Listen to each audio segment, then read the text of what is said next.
Hello friends, स्वागत है आप सभी का आपके अपने यूट्यूब चैनल पर। आज की क्लास में हम विभाजकता के नियम पर आधारित सवालों को करेंगे। ये सवाल बेसिकली एसएससी मैथ्स गगन प्रताप की बुक पर आधारित होंगे, तो शुरू से अंत तक बने रहिएगा हमारे साथ। ठीक है, चलिए शुरू करते हैं आज की क्लास। पहला क्वेश्चन इस पुस्तक का हम क्वेश्चन नंबर 10 लेते हैं। देखो क्वेश्चन क्या बोल रहा है कि वह सबसे बड़ी संख्या कौन सी है जो संख्या 2 3 6 5 स्टार 4 में स्टार के स्थान पर आनी चाहिए ताकि प्राप्त संख्या 4 से विभाज्य हो। ठीक है, अब यहाँ पर समझना कि सबसे बड़ी संख्या का मतलब वो सबसे बड़ा डिजिट कौन सा है जो स्टार के स्थान पर आएगा। स्टार के स्थान पर कंप्लीट है। अब देखो यहाँ पर आपको कुछ कॉन्सेप्ट पता होने चाहिए। विभाजकता के नियम में कुछ कॉन्सेप्ट सीखेंगे, जैसे कि स्पेशली 4 कॉन्सेप्ट देखते हैं। जैसे कि पहला आता है आपके लिए 2 का कॉन्सेप्ट, यानी 2 का नियम, 2 से विभाजकता का। वैसे हम 4 से विभाजकता का, 8 से विभाजकता का और 16 से विभाजकता का। ठीक है, एक एक करके सारे विभाजकता के नियम पढ़ेंगे। सबसे पहले जो है वो 2 से विभाजकता का नियम क्या कहता है कि अगर किसी नंबर का आखिरी का एक डिजिट, लास्ट का जो डिजिट है, डिजिट वो अगर 2 से डिवाइड है, कैसे डिवाइड है 2 से, तो पूरी ही संख्या 2 से डिवाइड होगी। आई बात समझ में। सेम ऐसे ही अगर 4 की बात करें तो लास्ट की अगर 2 डिजिट 4 से डिवाइड है तो पूरा ही नंबर आपका 4 से डिवाइड होगा। जैसे फॉर एग्जांपल हम एक नंबर लेते हैं, जैसे लेते हैं 3 5 0 9 4 4। देखो अब ये आखिरी के देखो आप 44, ये देख रहे हो आप। अगर ये 44 हमें पता ही है 4 से डिवाइड है, 11 चौक 44, तो इसका मतलब है कि जो पूरी संख्या है ना ये 4 से डिवाइड है। इस तरह से हम 4 से 2 से डिवाइड का हर एक चीज को पता कर सकते हैं। आई बात समझ में क्लियर हो गया। सेम अगर 8 से डिवाइड की बात करें, ठीक है, तो देखो अगर 8 से डिवाइड की बात करें तो आखिरी के 3 डिजिट, ठीक है, यानी किसी भी नंबर में किसी भी संख्या में आखिरी के 3 डिजिट 8 से डिवाइड, तो पूरी संख्या 8 से डिवाइड होगी। ऐसी अगर बात करी जाए, अगले नंबर ले लेते अपन, जैसे कि 16। ठीक है, अगर 16 की बात करें तो सेम, अब इसमें आप लिखेंगे कि जो आखिरी के जो 4 डिजिट होंगे, 4 डिजिट किसी भी संख्या के 4 डिजिट, अगर वो 16 से डिवाइड है तो पूरी संख्या 16 से डिवाइड होगी। ठीक है, देखो इस कॉन्सेप्ट के साथ हम इस सवाल को करेंगे तथा आने वाले कुछ सवालों में हम बहुत सारे कॉन्सेप्ट सीखेंगे। तो आइए क्वेश्चन में देखते हैं। क्वेश्चन बोल रहा है 2 3 6 5 स्टार 4 में स्टार के स्थान पर क्या आना चाहिए ताकि प्राप्त संख्या 4 से विभाज्य हो। तो देखो इस नंबर में हम 4 से विभाजकता का नियम बोलता है कि आखिरी के 2 अंक। ठीक है, अब आखिरी के 2 अंक की बात करें तो आखिरी के 2 अंक क्या दे रखा है, स्टार, और एक और दे रखा है 4। ये किससे डिवाइड होने चाहिए, 4 से। कंप्लीट। अब क्वेश्चन बोल रहा है सबसे बड़ी संख्या कौन सी है। ये बात ध्यान रखना कि सबसे बड़ी संख्या पूछी आपसे, तो स्टार की जगह सबसे बड़ा अंक क्या रखेंगे हम, ऑप्शन के अकॉर्डिंग यहाँ पर अपन क्या रख के देखते हैं, यहाँ रख के देखते हैं 9, ये सबसे बड़ा अंक है तो ये रखते हैं। तो क्या हो जाएगा आपका ये 94। और 94 अगर बात करें 4 से डिवाइड नहीं होता है, तो अब इसके बाद अपन क्या रखेंगे, तो अपने ने 9 रख के देखा। ठीक है, अभी क्या रखा आपने 9, जो इससे डिवाइड नहीं हो रहा था, क्लियर हो गया था।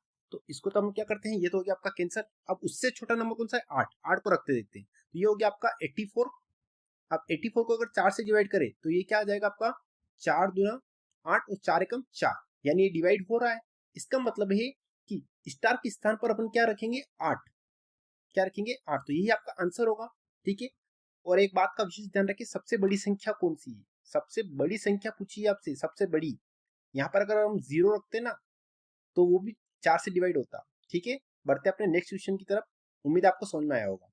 अगला क्वेश्चन है आपके लिए, यदि 5 अंक वाली संख्या 2 4 7 XY 3 7 और 11 से विभाज्य है तो 2y माइनस 8x का मान ज्ञात करो।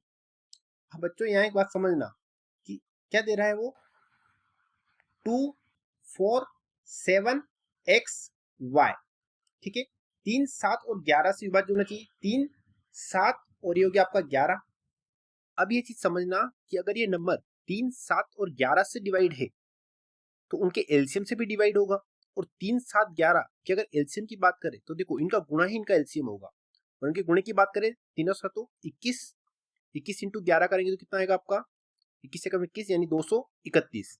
ठीक है, यानी वे जो नंबर है ये नंबर 231 से भी डिवाइड होगा। अगर इनके एलसीएम से डिवाइड है तो 231 से भी आपका विभाजित होगा। अब देखो, अब जो आपका ये एक्स एंड वाई है ना, ठीक है, इसको आप मैक्सिमम नंबर मान लो। ठीक है, एक्स और वाई अपने आप में अलग अलग डिजिट है, तो इसको अलग अलग आप नंबर मान लो। जैसे कि इसको हम मान लेते हैं 9, दोनों को 9 9 मान लेते हैं, एक्स की वैल्यू वाई की वैल्यू 9। अब इसको हम 231 से डिवाइड करते हैं। देखो 231 से 2, 4, 7, 9 और 9, इसको 231 से अपन क्या करेंगे, डिवाइड करेंगे। कंप्लीट है, ये हो गया आपका 231। देखो अभी अपने को एक्स और वाई की एग्जैक्ट वैल्यू नहीं पता है, हम निकालेंगे यहाँ से। देखो 231 से जाएगा एक बार 231, इसको माइनस करेंगे अपन, तो 7 में से 1 गया तो 6, 4 में से 3 गया तो 1, ऊपर से 9 उतरेगा। ठीक है, अब 169 तो डिवाइड नहीं होगा, तो इसका आ जाएगा 0, ऊपर से उतरेगा 9। ये कितनी बार जाएगा, तो देखो 10 बार डिवाइड करेंगे, नहीं 8 7, हाँ 7 बार इसको डिवाइड करते हैं। ठीक है, 7 से 7 एकम क्या हो जाएगा आपका, ये 7 से डिवाइड करते हैं। देखो 7 एकम 7, 7 21 का 1, हंसे लगे 2, 7 दूनी 14 और 2, ये हो जाएगा आपका 16। ठीक है, अब इसको माइनस कर लेते हैं। 9 में 7 गए तो 2 और 9 में से 1 गए तो 8। ये जो रिमाइंडर आया ना आपका, ये रिमाइंडर अगर हम 24799 में से माइनस करेंगे तो वह संख्या आ जाएगी 24799 में से माइनस करेंगे। ठीक है, 82 को, ठीक है 82 को माइनस करते हैं तो वह नंबर निकल के आएगा जो 231 से डिवाइड होगा। 82 को माइनस कर लो, तो माइनस करेंगे तो क्या आएगा आपका, यह आएगा आपका 247 और 9 में से 8 गया तो बचेगा कितना आपका 1 और ये बचेगा आपका 7। क्लियर हो गया, तो यही वह नंबर होगा जो 3, 7 और 11 यानी 231 से डिवाइड होगा। आगे बात समझ में क्लियर हो गया। अब देखो अब हम क्या करेंगे कि अपने को x और y की एग्जैक्ट वैल्यू आपके पास आ चुकी है। x वैल्यू आ गई आपकी क्या 1 और y की वैल्यू कितनी आ रही है आपकी 7। क्लियर हो गया, तो ये y आ गया आपका 7। अब हम इसको हटा देते हैं यहाँ से। ठीक है, और जो वैल्यू दी उसमें मान को इनपुट कर देते हैं। क्लियर हो गया, तो 2y माइनस 8x, तो 2y की वैल्यू कितनी आ रही है आपकी 7। ठीक है, इसको यहाँ पर पुट कर देते हैं, तो 2 इंटू 7 कितना हो जाएगा आपका 14 माइनस 8 इंटू 1। क्लियर हो गया, कितना बचेगा आपका 6। यही आपका क्या होगा, आंसर होगा ऑप्शन ए। आई बात समझ में, बहुत अच्छा सवाल था, उम्मीद है आपको समझ में आएगा। चलते हैं अपने नेक्स्ट क्वेश्चन की तरफ। क्वेश्चन ये बता रहा है आपको कि यदि 5306p2 संख्या 3 से विभाज्य है तो p के अधिकतम मान और न्यूनतम मान के वर्गों के बीच अंतर ज्ञात करो। देखो यहाँ पर 3 से विभाजकता का नियम लगेगा और 3 का विभाजकता का नियम कहता है कि किसी नंबर के टोटल सम यानी नंबर की सारी संख्याओं को जोड़ दो, अगर वो 3 से डिवाइड है तो पूरा नंबर ही डिवाइड होता है। फॉर एग्जाम्पल समझना, मान लो कोई संख्या है जैसे कि आपका ले लेते हैं आपको 4, 3 और 2। ठीक है, देखो अगर अब बात करें 4, 3, 2 3 से डिवाइड है कि नहीं, तो हम इससे 3 से भाग नहीं देंगे। हम क्या करेंगे, इनके नंबर को जोड़ लेते हैं 4। ठीक है, देखो समझना, 4 और 3 7 और 2 9, अब 9 आ रहा है। अब 9 हमें पता है कि किससे डिवाइड है 3 से, यानी पूरा ही नंबर 3 से डिवाइड होगा। आगे बात समझ में क्लियर हो गया। सेम ऐसे ही 9 में भी चलता है कि अगर कोई संख्या का सम आपस में जोड़ने पर 9 से डिवाइड है तो पूरी संख्या 9 से डिवाइड होती है। आई बात समझ में क्लियर हो गया। सेम इसी तरह से हम अब देखते हैं आगे इस सवाल को कैसे करेंगे। देखो अब देखो इस सवाल को अगर करें अपन तो यहाँ पर क्या लिखा है आपका, ये दिया है आपको 5306p और 2। ठीक है, हमें चेक करना है कि 3 से डिवाइड है या नहीं, डिवाइड 3। क्लियर हो गया, तो अब हम क्या करेंगे, देखो यहाँ पर इस संख्या में सब कुछ जोड़ेंगे, तो जोड़ने से अच्छा है कि जो संख्या 3 से कटे उसको पहले काट देते हैं। जैसे 6, ठीक है ये 6 3 से डिवाइड है यहाँ पर, तो इस 6 को हम यहाँ पर क्या कर देंगे, कट कर देंगे। क्लियर हो गया, तो 6 को यहाँ पर अपन हटा देंगे, ये आपका 6 हटा दिया। ठीक है, आई बात समझ में क्लियर हो गया। इस चीज को समझना मैं क्या कहना चाह रहा हूँ, देखो हम 3 से डिवाइड कर रहे हैं इसको, है ना, तो यहाँ पर हम 6 को कट किया, यहाँ से अपन 3 को कट किया क्योंकि दोनों 3 की डबल में आते हैं। ठीक है, अब 5 और 2 7, कितना बचा 5 और 2 7 प्लस p। ठीक है, अब ये जो संख्या इसको 3 से डिवाइड करना आपको, बची कुची, यानी इनके टोटल को डिवाइड करने पर 3 से डिवाइड होगा। अब p का हमें क्या करना है, अधिकतम और न्यूनतम मान रखना है। तो न्यूनतम क्या वैल्यू रखे, तो देखो मिनिमम रखते हैं अपन क्या 0 रखते हैं, तो 7 हो जाएगा। 7 अपॉन 3 यानी 7 डिवाइड नहीं होता, हम यहाँ पर 1 रख के देखते हैं। 7 और 1 क्या है तो 8, ये भी डिवाइड नहीं होगा। अब हम यहाँ पर 2 रखते हैं, 7 और यहाँ पर रखेंगे 2, अपने क्या 9 9 को 3 से डिवाइड करेंगे तो 3 से डिवाइड है, यानी p का जो न्यूनतम मान निकल के आया वो आया कितना 2। सेम ऐसे अधिकतम मान रखते हैं, अब p का अधिकतम मान अपन रखेंगे क्या, जैसे कपड़ों ने यहाँ पर 9 सबसे बड़ी डिजिट, तो 7 और 9 कितना हो गया 16, तो 16 3 से डिवाइड नहीं होता है। हम अब यहाँ पर 8 रख के देखते हैं उससे छोटा, 7 और 8 कितना हो गया 15, 15 को 3 से डिवाइड करें, तीनों 5 15 डिवाइड है, यानी p का अधिकतम मान कितना हो जाएगा आपका 8। अब देखो कि 8 और 7 15 3 से डिवाइड है। अब हम क्या करेंगे, इनके अधिकतम मान और न्यूनतम मान का स्क्वायर करते हैं, तो 8 का स्क्वायर क्या होगा आपका 64। ठीक है, और 2 का स्क्वायर कितना होगा आपका 4, इन दोनों का अंतर पूछा आपसे तो कितना आएगा 60। यही आपके सवाल का आंसर होगा, ऑप्शन ए। बहुत अच्छा सवाल था, उम्मीद आपको पसंद आएगा। अगर वीडियो पसंद आए तो जरूर लाइक करें। ठीक है, चलते अपने नेक्स्ट क्वेश्चन की तरफ। अब इसी प्रकार के एक और क्वेश्चन की तरफ बढ़ते हैं। संख्या में k के अधिकतम मान और न्यूनतम मान के वर्गों का योगफल ज्ञात करें जिससे संख्या 4, 5, 0, 8, 2 के 3 से विभाज्य हो। आई बात समझ में क्लियर हो गया? तो देखो अभी हमने क्या किया था, 3 के विभाजक रूल में सबको जोड़ा था, तो यहाँ पर 4 और 5 9 हो रहे हैं, ये तो कट गए 3 से। अब बचा क्या आपका 8 और 2 कितना बचा 10, 10 प्लस के, क्लियर हो गया 8 और ये 2। आई बात समझ में क्लियर हो गया? इन तीनों को यहाँ पर लिख देंगे, तो 8 और 2 कितना हो गया आपका 10 प्लस क्या हो गया आपका के डिवाइड बाय 3। अब हमें वही करना है, यहाँ पर अधिकतम और न्यूनतम मान रखना है। अगर के न्यूनतम मान की बात करें तो एक रखे तो 11 और 2 रखे तो 12। देखो 12 3 से डिवाइड है, तो आपका के का न्यूनतम मान आ गया क्या आपका 2। अब क्वेश्चन बोल रहा है कि इसके अधिकतम मान, देखो क्या लिखा हुआ है अधिकतम और न्यूनतम मान की बात करें तो अधिकतम मान रखेंगे यहाँ पर क्या 9 रखे तो 19 3 से डिवाइड नहीं होगा, लेकिन 8 रखे 10 और 8 18 और 3 से डिवाइड है, तो के का अधिकतम मान कितना निकल के आएगा आपका 8। आई बात समझ में? और अब बोल रहा है इनके वर्गों का योगफल, तो 8 का स्क्वायर कितना हो गया आपका 64 प्लस 4, तो कितना हो जाएगा ये 68, यानी ऑप्शन ए आपका सही जवाब होगा। देखा आपने, एक बेहतरीन कॉन्सेप्ट साथ हम क्वेश्चन को कर रहे हैं। चलते हैं अपने नेक्स्ट क्वेश्चन की तरफ और अगले कॉन्सेप्ट की तरफ।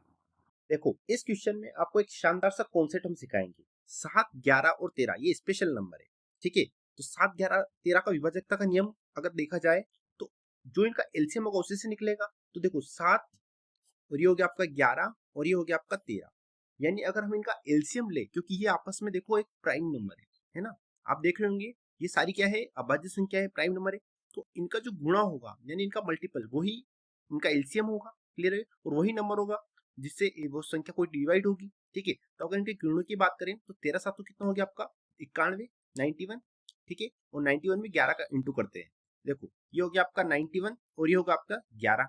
अब हम आपको एक यहाँ चीज सिखाते हैं 11 से गुणा करने का तरीका। देखो सबसे पहले यूनिट डिजिट रख लो, 11 का 91 का हो गया 1।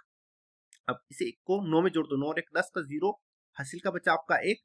उस 1 को आप आगे वाले संख्या यानी 9 में जोड़ दो बस, ये 9 और 1 कितना हो जाएगा आपका 10, यानी 1001 निकल के आएगा अगर आप 7, 11 और 13 का मल्टीपल करोगे, ठीक है?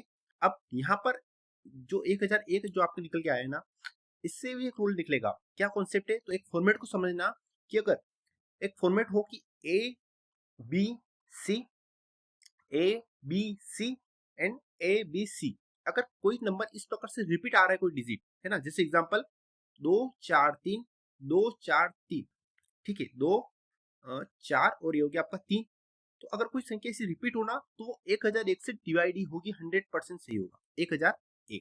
आई बात समझ में क्लियर हो गया? ठीक है? तो इस प्रकार के फॉर्मेट को ये जो फॉलो करता है आपका 1001, क्लियर हुई मेरी बात? और ये किसका आपका 1001 की बात करें तो 7, 11 और 13 का क्या है एलसीएम है, क्लियर हो गया? ठीक है? तो देखो 7, 11 और 13 का विभाजकता का रूल इसी से समझ में आ जाएगा आपको। जैसे यहाँ नंबर दिया है आपको क्वेश्चन में 8 2 3 P2 और ये हो जाएगा आपका Q, ठीक है? हमने इन दोनों की जगह छोड़ दी P और Q की। अब 7, 11, 13 से विभाजकता मतलब 1001 से विभाज्य होने वाला, और देखो नंबर रिपीट हो रहे हैं 8 2 3 फॉर्मेट, ठीक है? अब वापस क्या आना चाहिए यहाँ पर 8 और यहाँ 2 दे रखा है, यहाँ क्या आ जाएगा 3, ठीक है? तो यहाँ से आपको 8 जो है ये किसका वैल्यू निकल के आ गई P की, और 3 किसकी वैल्यू निकल के आ रही है आपकी यहाँ पर Q की। आई बात समझ में क्लियर हो गया? और आपसे क्या पूछा P माइनस Q, यानी 8 में से आपको 3 माइनस करना है, तो 8 और 3 माइनस करें तो 5, ऑप्शन सी ये आपका 8 माइनस 3, ठीक है? बराबर क्या आया 5। आई समझ में क्लियर हो गया? बहुत अच्छा कॉन्सेप्ट था 7, 11, 13 वाला, अच्छे समझना इसको और फॉर्मेट याद रखना एबीसी एबीसी। चलते हैं अपने नेक्स्ट क्वेश्चन की तरफ। अब बात करें अपने अगले कॉन्सेप्ट की, तो ये है 11 से विभाजकता का नियम। कई बार रिपीट होने वाला मोस्ट रिपीटेड क्वेश्चन समझ सकते हो आप 11 से विभाजकता का रूल, ठीक है? अब आप समझिए कि 11 से विभाजकता का नियम होता क्या है। देखना ये किसको फॉलो करता है और इसके थ्रू आप कैसे आसानी से सवालों को बना सकते हैं। आई बात समझ में क्लियर हो गया? तो देखो इसके लिए मैं आपको एक उदाहरण से समझाता हूँ। जैसे कोई नंबर ले लेते हैं अपन 3 5 2 9 7 8 और 5, ठीक है? अब इसमें आपको चेक करना है कि ये 11 से डिवाइड है कि नहीं। हम एग्जांपल ले रहे हैं, क्लियर हो गया? 11 से डिवाइड है या नहीं। तो इसके लिए क्या करेंगे, हम इन्हें अल्टरनेट जोड़ेंगे, यानी एक छोड़कर एक छोड़कर एक किसे, तो देखो जैसे 3 है, 3 और 2 कितना हो गया 5, 5 और 7 कितना हो गया 12, और 12 में 5 जोड़े कितना आएगा 17, क्लियर हो गया? ये हो गया आपका 17। और अब अगला अल्टरनेटिव 5 और 9 कितना हो गया 14, और 14 में 8 जोड़े कितना आएगा आपका 14 और 8 हो जाएगा आपका 22, ठीक है 22। इनका डिफरेंस लेना आपको। इनका डिफरेंस कितना आ रहा है आपके 5। क्लियर हो गया? 22 में से 17 गए तो कितना बचेंगे आपको? यहाँ पर आएगा आपका कितना? 5। यहाँ माइनस का रोल नहीं। क्लियर हो गया? अब कोई 11 से नंबर कटने वाला नहीं आया तो हमें याद रखना है कि 0, 11, 22, 33 या ऐसा कोई भी नंबर जो घटाने पर 11 से डिवाइड हो अगर आए तो वो संख्या 11 से डिवाइड हो। आई बात समझ में? क्लियर हो गया? यहाँ जो 5 आया वो 11 से डिवाइड नहीं है तो संख्या आपकी 11 से डिवाइड नहीं होगी। क्लियर हो गया? चलो सवाल पे चलते हैं। आपका ये सवाल क्या कह रहा है? देखो समझना इसको, पहले इसको हटा देते हैं यहाँ से। क्लियर हो गया? अब देखो सवाल क्या बोल रहा है आपका कि a प्लस बी के सभी संभावित मानों का योगफल ज्ञात करें जिससे संख्या 4a067b 11 से विभाज्य हो। आई बात समझ में? क्लियर हो गया? तो हम इस नंबर को यहाँ पर लिख लेते हैं। क्या दिया है? 4a067b। आई बात समझ में? क्लियर हो गया? अब हम इनमें ये अल्टरनेटिव लेते हैं, जैसे कि 4 + 0 + 7 कितना हो गया आपका? ये 11। ठीक है, अब वापस a + 6 प्लस हो जाएगा आपका क्या? Plus b। ठीक है, तो यहाँ पर लिख लेते हैं 6 + a + b। अब इनका जो अंतर आएगा डिफरेंस, ठीक है, वो किससे डिवाइड होना चाहिए आपका? 11 से। क्लियर हो गया?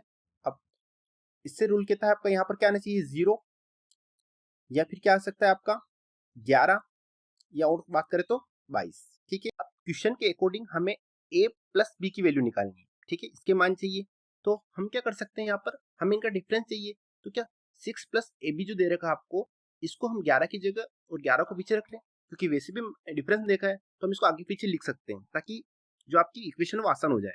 6 + a + b -11। ठीक है, और बराबर पहले रखते हैं अपन 0। ठीक है, तो ये क्या हो जाएगा? a + b का पहला मान a + b 11 - 6 5 हो जाएगा, इधर जाएगा तो प्लस का हो जाएगा। तो a + b की पहली जो संभावित मान है वो निकल के आएगी आपकी 5। अब हम क्या करेंगे? यहाँ पर 11 रख के देखते हैं 0 की जगह, तो a + b की अगली वैल्यू निकलेगी। तो देखो a + b, ठीक है, और ये हो जाएगा 11 में से 6 कितना बचेगा? -5। और इधर आपने क्या लिया इस बार? 11। ठीक है, क्लियर हो गया? अगर 5 को इधर भेजेंगे तो a + b की अगली जो वैल्यू निकल के आएगी वो क्या आ जाएगी आपकी? ये हो जाएगी आपकी 16। आई बात समझ में? क्लियर हो गया? तो देखो दो मान निकल के आ गए। अगर हम यहाँ पर 22 रखे तो क्या हो जाएगा आपका? a + b। ठीक है, 11 की जगह 22 रखा तो अगर 5 को इधर भेजेंगे प्लस का हो जाएगा, तो a + b हो जाएगा आपका क्या? 27। तो ये तो वैल्यू हो ही नहीं सकती। क्या a + b का अधिकतम मान आपका 27 हो सकता है क्या? ठीक है, या आपका 27 हो सकता है क्या? नहीं हो सकता, क्योंकि समझना है इस चीज को। ठीक है, वो a + b के सभी संभावित मान पूछ रहा है और a + b यानी a तथा b की जगह अगर हम अधिकतम वैल्यू की बात करें, मैक्सिमम वैल्यू की बात करें, अगर हम यहाँ पर 9 और 9 को रखें, ठीक है, अगर मैं a की जगह 9 रख दूं, b की जगह 9 रख दूं, अधिकतम अंक ये है, इनको प्लस कर दूं तो कितना आएगा? 18। यानी ये तो कतई ही आपका हो ही नहीं सकता है। आई बात में? यानी a + b का अधिकतम मान 18 ही हो सकता है, 22 तो हो नहीं सकता। तो ये आपका जो हो जाएगा ये पूरा आपका कैंसिल हो जाएगा। आई बात में? क्लियर हो गया? तो ये आपकी वैल्यू नहीं हो सकती। यानी अब जो वैल्यू निकल के आई a + b 5 तथा a + b 16, यही आपकी क्या होगी? दो संभावित मान होंगे। ठीक है, ये हो गया आपका 5 और ये हो जाएगा 16। ठीक है, अब हम क्या करेंगे? इनको प्लस कर देंगे, क्योंकि क्वेश्चन में क्या दिया है? सभी संभावित मानों का योगफल बताना आपको। ठीक है, तो यहाँ पर अपन क्या लिखेंगे? ये हो गया आपका 5, ये हो जाएगा आपका क्या? 16। अगर 5 और 16 को प्लस करें तो क्या आएगा आपका? 21। यानी ऑप्शन आपका क्या हो जाएगा? सी इज राइट आंसर। आई बात समझ में? बहुत ही अच्छा कॉन्सेप्ट था, इसको एक बार समझना जरूर। 11 का कॉन्सेप्ट। चलते हैं अपने लास्ट क्वेश्चन की तरफ। अगला क्वेश्चन है कि वह सबसे बड़ी संख्या 23ab है ना, याद रखना यहाँ ए और बी का मान ज्ञात करना जो 3 से विभाज्य है लेकिन 9 से विभाज्य नहीं है। ठीक है, और 3 और 9 का रूल क्या बोलता है कि टोटल सबको जोड़ लो और वो संख्या उससे डिवाइड होनी चाहिए। तो हम यहाँ इसे बाय ऑप्शन के थ्रू करते हैं। ठीक है, बाय ऑप्शन के थ्रू यहाँ पर हम कट कर लेंगे, क्योंकि 9 से विभाजन नहीं होने चाहिए, ये भी आपको याद रखना है। ऐसा नंबर निकालना है जो 9 से विभाजन नहीं हो। ठीक है, अगर बाय ऑप्शन की अगर बात करें, ठीक है, तो देखो ये लगभग सारे नंबर सेम देखने को मिलेंगे, आपको थोड़ा बहुत अंतर है। ठीक है, क्लियर हो गया? तो अगर 9 से विभाज्य में पहला देखिए अपन, पहला ऑप्शन लेते हैं अपन। देखो यहाँ पर 9 एक तो कट जाएगा, 6 और 3 अगला नंबर जोड़ लेते हैं तो ये 6 भी आपका कट हो गया, ये 3 भी कट हो गया। अब बचा क्या आपका? 8 और 8 16 और 2 2 और 8 है ना, हो गया। ये हो गया आपका कितना? 18।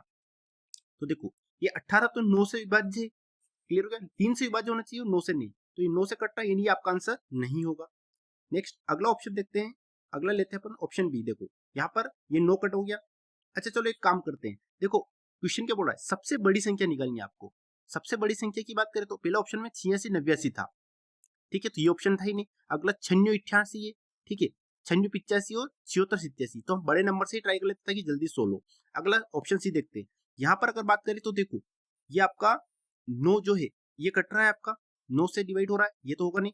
6 और 3 ये भी कट हो रहा है, और 8 और 8 16 और 2 18, यानी वो सेम नंबर निकल के आया, यानी ये भी आपका ऑप्शन नहीं हो सकता।